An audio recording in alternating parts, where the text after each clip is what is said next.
कर्नाटक प्रदेश के बेलगावी जिले से 26 जनवरी 2025 की दोपहर में 13 लोग प्रयागराज के महाकुंभ में नहाने के लिए आते हैं और उन्हीं में से एक लड़की होती है मेघा, जिसकी उम्र होती है 24 साल। दरअसल वो लड़की एक वीडियो बनाती है, वो उसमें बोलती है कि इस समय मैं उत्तर प्रदेश के प्रयागराज के महाकुंभ में हूँ और यहाँ पे बहुत ज़्यादा भीड़ है और भीड़ इतनी ज़्यादा है कि अगर आपके साथ का कोई खो जाएगा तो वो मिलेगा नहीं, इसीलिए आप लोग यहाँ से आने से बचें। अगर आपका आने का मन भी है तो आप लोग अपने साथियों को हाथ पकड़ के रखें ताकि आपका साथी कहीं खो ना जाए। और दोस्तों, इसकी जो ये वीडियो है ये अचानक से वायरल हो जाती है। इसकी वजह क्या है? इसकी वजह ये है कि जब प्रयागराज में जब भागदौड़ हुई थी ना, तो उसमें ये लड़की मेघा, जिसकी उम्र 24 साल है, ये मारी जाती है। और इससे कुछ ही समय पहले इस लड़की ने ये वीडियो बनाकर सोशल मीडिया पे डाला था और उसके बाद ये लड़की मर जाती है और मरने के तुरंत बाद ही ये वीडियो वायरल हो जाता है। दरअसल दोस्तों, मैं आपको एक बात बताना चाहूँगा, जो 13 लोग आए थे कर्नाटक प्रदेश से, उसमें से 4 लोग मारे जाते हैं, जिसमें कि इसकी माँ भी होती है, जिसका नाम है ज्योति, और ज्योति की उम्र होती है 50 साल, जो कि इस भागदौड़ में मारी जाती है। टोटल 4 लोग मारे जाते हैं। अब जैसे ही कर्नाटक प्रदेश के मुख्यमंत्री को ये पता चलता है कि कर्नाटक के 4 लोग महाकुंभ की भागदौड़ में मारे गए हैं, तो उनको वापस लाने के लिए एक विशेष विमान की तैयारी की जाती है और विमान के जरिए उनको वापस ले जाया जाता है। अब दोस्तों, मैं आपको एक और बात बताऊंगा, हुआ क्या था। 29 जनवरी यानी कि 28-29 जनवरी 2025 की रात को संगम तट पर भागदौड़ मची थी, जिसमें कि कई लोग मारे गए थे। सोशल मीडिया, न्यूज़ चैनल, हर जगह पे एक शोर हो गया था कि प्रयागराज में भागदौड़ हो गई है और बहुत सारे लोग मारे गए हैं और बहुत सारे लोग जख्मी हैं और बहुत सारे लोग लापता हैं। लेकिन दोस्तों, एक खबर और थी। एक खबर और क्या थी? दरअसल जो महाकुंभ की ही एक जगह लगती है झूसी, जहाँ पे कि झूसी थाना भी है, वहाँ पे भी भागदौड़ मची थी, लेकिन इसके बारे में किसी को कुछ भी पता नहीं चलता। और वहाँ की जब वीडियो वायरल होने लगती हैं तो दोस्तों पता चलता है कि ट्रैक्टरों में भर भर के लोगों की चप्पल, कपड़े, इन सारी चीज़ों को लेके जाया जा रहा है। अब एक जगह के बारे में जैसे ही पता चलता है तो वहाँ पे एक न्यूज़ चैनल वाला पहुँच जाता है और वो वहाँ का नज़ारा जैसे ही दिखाता है, तभी क्या होता है दोस्तों, इसकी वीडियो भी तुरंत सोशल मीडिया पर वायरल होना शुरू हो जाती है। आज हम झूसी की ही बात करेंगे कि आखिर वहाँ पे क्या हुआ था, वहाँ पे भागदौड़ कैसे हुई, कितने लोग मरे और क्या क्या हुआ, और उन लोगों के नाम भी बताएंगे, उनकी कहानी भी बताएंगे। दोस्तों, कहानी शुरू करूंगा उससे पहले मैं बस आपसे यही कहना चाहूँगा कि अगर आप मेरे चैनल पर नए हैं तो चैनल को सब्सक्राइब कर दीजिएगा, ताकि रोजाना शाम को 8 बजे मैं आपके लिए एक सच्ची घटना की कहानी लेकर आ सकूँ। नमस्कार दोस्तों, मैं गौरव शर्मा और आप देख रहे हैं गौरव शर्मा सफ़र। दोस्तों, आज की जो सच्ची घटना मैं आपको सुनाने जा रहा हूँ, ये सच्ची घटना है उत्तर प्रदेश के प्रयागराज की। और प्रयागराज में इस समय लगा हुआ है महाकुंभ, और महाकुंभ में 28 और 29 जनवरी 2025 की रात को लगभग 1:30 बजे संगम तट के किनारे पे भागदौड़ मचती है बहुत भयंकर तरीके से, जिसमें कि बच्चे, बूढ़े, लेडीज, जेंट्स सब तहस-महस हो जाते हैं, सामान बिखर जाता है, बहुत सारे लोग कुचल के मर जाते हैं और बहुत सारे लोग घायल हो जाते हैं। और सारे न्यूज़ चैनलों पे बस यही दिखाया जा रहा होता है। लेकिन क्या होता है दोस्तों, इसी बीच में सोशल मीडिया पे कुछ क्लिप्स वायरल हो रही होती हैं, और वो क्लिप्स होती हैं झूसी थाना क्षेत्र की। अब क्या होता है, जैसे ही ये क्लिप्स वायरल हो रही होती हैं तो उसमें क्या होता है, जेसीबी से भर भर के लोगों के कपड़े, जूते, चप्पल, सामान जो भी होता है उसको ट्रैक्टर में भर के ले जा रहे होते हैं।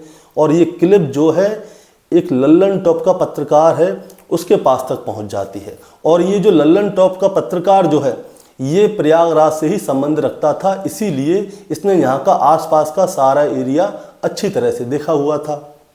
अब क्या होता है, ये पत्रकार इस जगह को ढूंढने में लग जाता है कि आखिर ये किस जगह की है, क्योंकि वहाँ पे जो क्लिप्स वायरल हो रही थी उसमें उस जगह का नाम नहीं लिखा हुआ था। इस पत्रकार को जब इसके पास ये रील आती है तभी से ढूंढना चालू करता है, और रात को लगभग 12 बजे वो उस जगह पे पहुंच जाता है, क्योंकि उस रील में जो है एक हल्दीराम का स्टोर दिखाई दे रहा था। अब ये पत्रकार रात को लगभग 12 बजे उस हल्दीराम के स्टोर के पास पहुंच जाता है और वहाँ का पूरा नज़ारा देखता है, वहाँ पे क्या हो रहा है। वहाँ पे जो है बहुत सारे कपड़े पड़े हुए होते हैं और उन कपड़ों को ट्रैक्टर से जेसीबी से भर के ट्रैक्टर में डाला जाता है और वहाँ पे बहुत सारे चप्पल जूते होते हैं, इनको भी भर रहे होते हैं।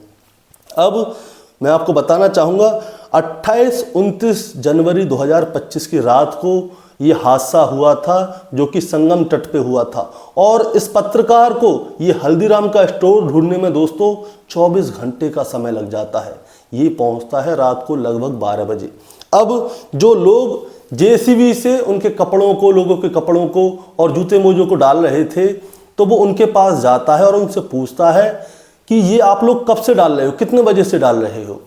तो वो बताता है कि साहब हमें अब तक 7-8 घंटे हो चुके हैं ट्रॉलियों को भरते भरते और हम इसको भर के दूसरी जगह पे ले जा रहे हैं।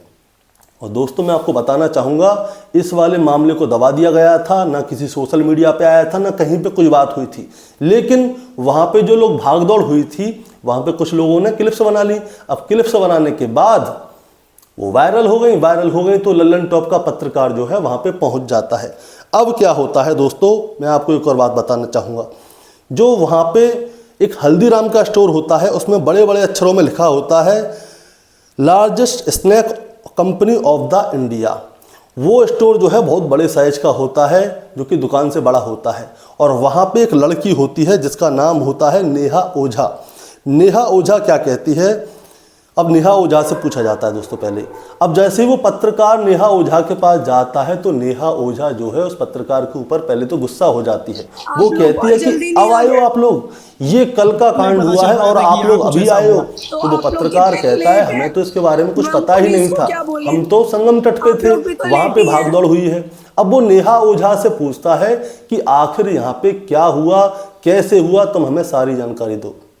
तो नेहा ओझा बताती है कि ये बात लगभग 29 जनवरी 2025 की सुबह 4 बजे की है, झूसी थाना क्षेत्र की, जो कि वहाँ पे कुंभ में थाने क्षेत्र बना दिए गए हैं बहुत सारे, एक जिला घोषित कर दिया उस एरिया को। झूसी थाना क्षेत्र की सुबह लगभग 4 बजे का समय होता है। वहाँ पे एकदम अफवाह फैलती है, पता नहीं क्या होता है, सभी लोग भागना दौड़ना शुरू कर देते हैं और ऐसे भाग रहे होते हैं जैसे कि उनके पीछे कोई पड़ गया है, भगा रहा है उनको। अब जो जमीन में गिर रहा है उसके ऊपर से ही लोग भागे जा रहे हैं। बहुत सारे लोग तो इनका जो स्टोर है हल्दीराम का, इस स्टोर में ही घुस गए थे और लदर पदर भागे जा रहे होते हैं। लोग परेशान हो रहे होते हैं, किच्चियाँ ठुक रही होती हैं, औरतें चिल्ला रही होती हैं, बच्चे रो रहे होते हैं, लेकिन कोई भी किसी को नहीं देखता।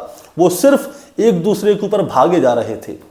उसके बाद वो पत्रकार उससे पूछता है कि यहाँ पे कोई पुलिस वाले हैं कि नहीं, पुलिस वाले ने क्या किया। तो वो बताती है यहाँ पे सिर्फ 2-4 ही पुलिस वाले हैं। अब उसके बाद जो पत्रकार है वो झूसी थाने को देखता है, वहाँ पे क्या हुआ। जो एक चौकी थी वहाँ पे, और वो चौकी जो है पूरी दोस्तों तहस महस हो गई थी। वहाँ पे कुछ भी नहीं बचा था, सिर्फ वहाँ का मलबा जो था वो बचा हुआ था। अब नेहा बताती है, नेहा से पूछा जाता है कि तुम्हारे हिसाब से यहाँ पे कितने लोग मरे होंगे। तो वो बताती है 6 लोगों की तो गिनती मैंने की है, उसके आगे पीछे कितने मरे हैं मुझे नहीं पता, क्योंकि मेरी दुकान के गल्ले में 1,80,000 रुपये रखे थे और वो 1,80,000 रुपये गायब हैं। अब नेहा इसी चीज़ से परेशान है। अब इतनी ही देर में क्या होता है, जो उस स्टोर का मालिक होता है वो वहाँ पे आ जाता है। अब वो सारी बात बताता है। वो कहता है कि साहब यहाँ पे प्रशासन ने कोई भी प्लानिंग नहीं की हुई थी, ना ही किसी भी तरह का कोई सुविधा थी किसी के लिए। लोगों को पानी भी हम ही पिला रहे थे। लोग यहाँ पे एक दूसरे के नीचे दब गए थे। बहुत सारे लोग तो इनकी दुकान में घुस आए थे, दुकान में भी बहुत सारा नुकसान हुआ है। अब इस नेहा के बारे में मैं आपको बताना चाहूँगा दोस्तों। ये जो नेहा है ये कॉलेज में पढ़ती है और ये किसी चीज़ की तैयारी कर रही है। अब इसी बीच में इसके पास एक ऑफ़र आता है कि तुम्हें पार्ट टाइम जॉब करनी है प्रयागराज के महाकुंभ में और तुम्हें इतने रुपए मिल जाएंगे। अब जो नेहा है वो पार्ट टाइम जॉब करने के लिए हल्दीराम के स्टोर पे आ जाती है, लेकिन 29 जनवरी 2025 की सुबह लगभग 4 बजे वहाँ से भागदौड़ हो जाती है। अब भागदौड़ में इसकी दुकान में 1,80,000 रुपये थे और उस समय उस सब की जिम्मेदारी जो थी नेहा ओझा की थी और वो 1,80,000 रुपये गायब हो जाते हैं, जिसकी वजह से नेहा ओझा बहुत ज़्यादा परेशान हो जाती है। वो वहाँ पे रोने लगती है कि अब बताइए मैं 1,80,000 रुपये कहाँ से लाऊं, अगर मेरा मालिक मांगेगा तो मैं कहाँ से दूंगी। अब दोस्तों मैं आपको झूंसी थाना क्षेत्र में ही एक लड़की है जिसका नाम है संजना देवी, जो कि दिल्ली से आती है, मैं उसकी कहानी सुनाता हूँ। उसके साथ उसकी बहन भी आई थी और उसकी माँ भी आई थी। अब क्या होता है, जो उसकी बहन थी वो तो उसे मिल गई थी, तब तक ये पत्रकार वहाँ पे पहुँचा था, तब तक उसकी बहन तो मिल गई थी, लेकिन जो उसकी माँ है क्रांति देवी वो नहीं मिलती। अब इसके बाद में पत्रकार जब उससे पूछता है कि क्या हुआ, कैसे हुआ, तो वो बताती है कि जैसे ही यहाँ पे भाग दौड़ का हल्ला मचा, हम लोग भी वहाँ से चलने लगे। हम तीनों ने एक दूसरे के हाथ पकड़े हुए थे, मेरी माँ मेरी बहन, हम तीनों ने एक दूसरे के हाथ पकड़े हुए थे, लेकिन भीड़ का रेला ऐसा आया कि मेरी माँ कहीं गायब हो गई, मेरी बहन कहीं गायब हो गई। अब जब हम पुलिस वालों के पास जाते हैं तो पुलिस वाले कभी कहते हैं कि 14 नंबर पुल के पास जाओ, कभी कहते हैं 18 नंबर पुल के पास जाओ।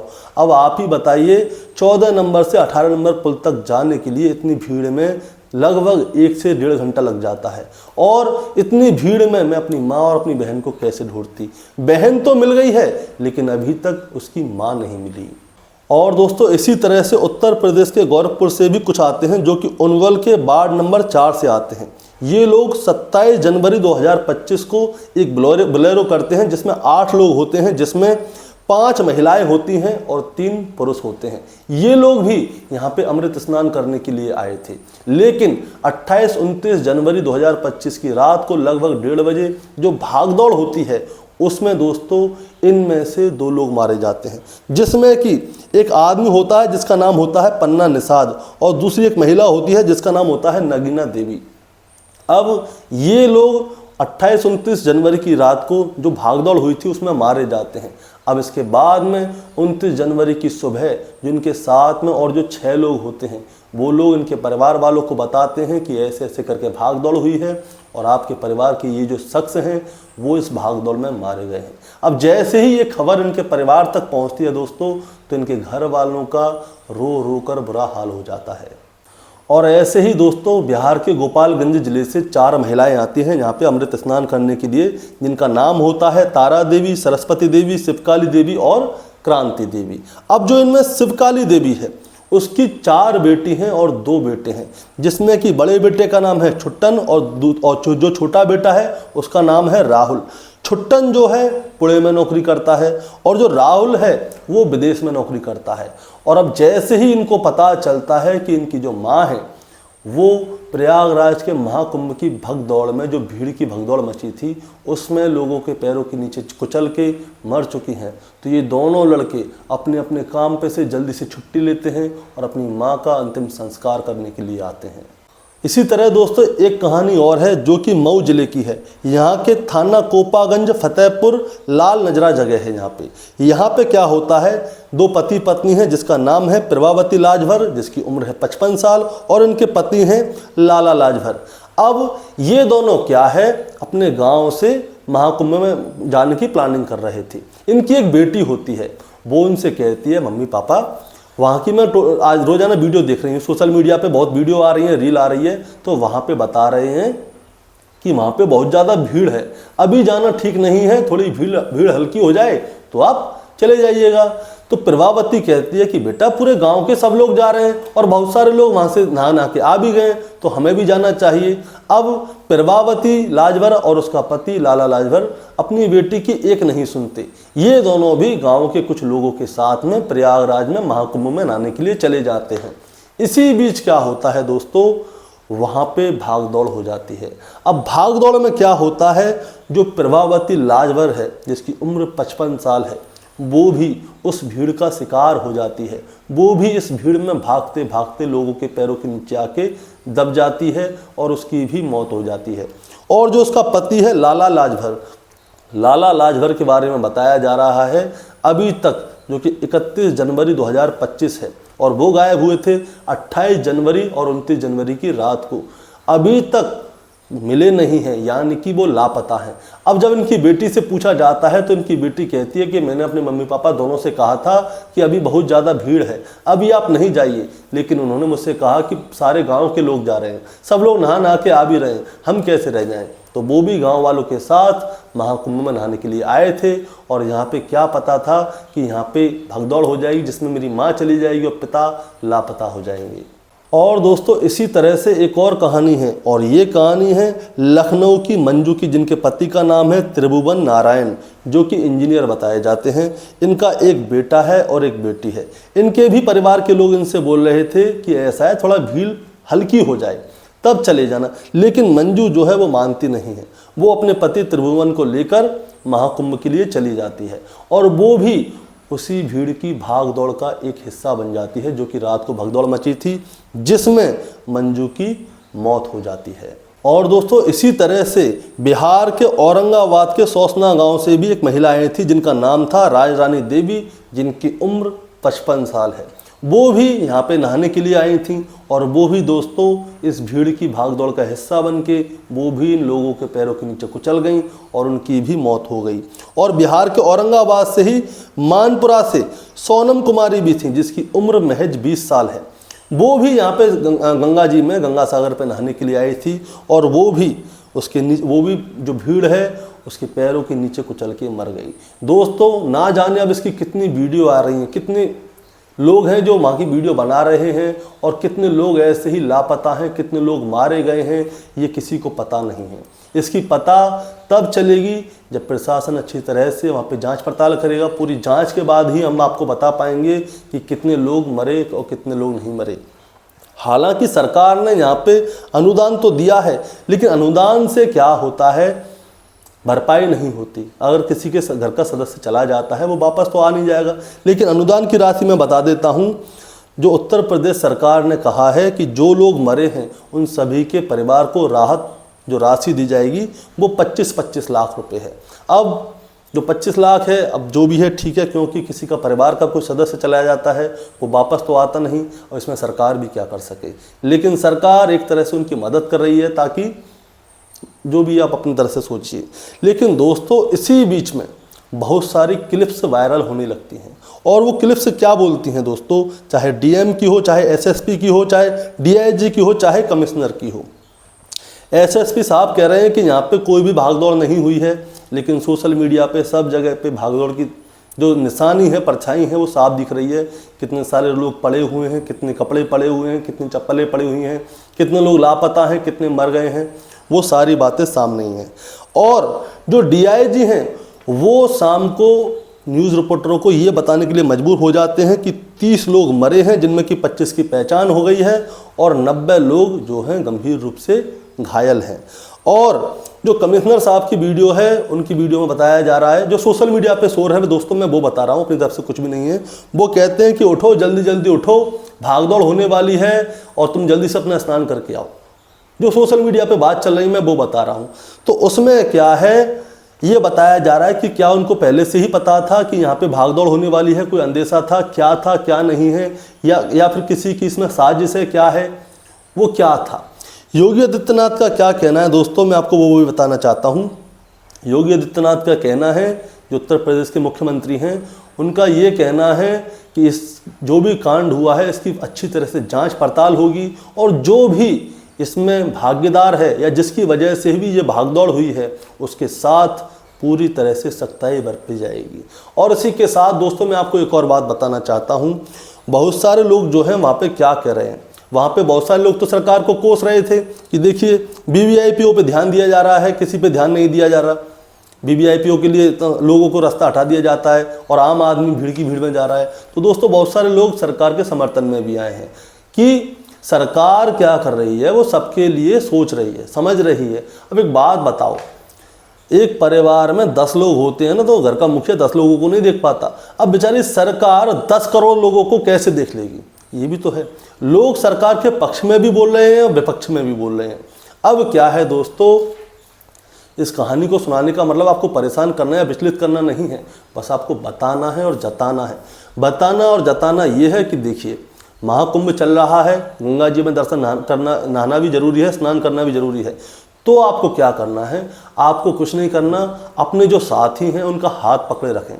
दूसरी बात, आप किसी की भी बातों में ना आए कि पीछे से कोई शोर आ गया कि भागदौड़ हो रही है, ये हो रही है। जैसे भी आपको लगे कि ऐसा कुछ हो सकता है तो आपको कुछ नहीं करना, आपको किनारे से खड़ा हो जाना है। जिसको भागना है भागने दो, आपको किनारे पे खड़े हो जाना है और अपने साथियों के संपर्क में रहना है, हाथ पकड़ के चलना है। क्योंकि देखिए वहाँ पे करोड़ों लोगों की भीड़ है, तो जो नेटवर्क है उनकी भी दिक्कत है, क्योंकि सब लोग अपना फ़ोन मिला रहे हैं। उस समय पे नेटवर्क की भी दिक्कत है, तो फ़ोन मिलने में भी दिक्कत हो रही है। उस समय पे यहाँ पे चोर बच्चक्के भी पहुँच रहे हैं जो चोरी कर रहे हैं। उस लड़की का देखा हल्दीराम में 1,80,000 रुपये गायब हो गए, और ना जाने कितने लोगों को पैसा चोरी हो रहा होगा या मोबाइल चोरी हो रहा होगा। तो इस चीज़ का भी ध्यान रखें। महाकुंभ में जाएं, अच्छी तरह से जाएं, सुरक्षित होकर जाएं। ये नहीं कि गंगा सागर में ही हमें, जो जहाँ पे गंगा का संगम हो रहा है वहीं पे हमें नहाना है। जो भी अच्छी जगह मिल जाए जहाँ पे भीड़ कम हो, आप वहाँ पे जाके भी स्नान कर सकते हैं। दोस्तों, आपका क्या कहना है इस कहानी के बारे में, आप ज़रा हमें कमेंट में बताएं। चैनल पे नए हैं तो सब्सक्राइब करके जाएं, ताकि रोजाना शाम को 8 बजे मैं आपके लिए एक सच्ची घटना की कहानी लेकर आ सकूं। नमस्कार।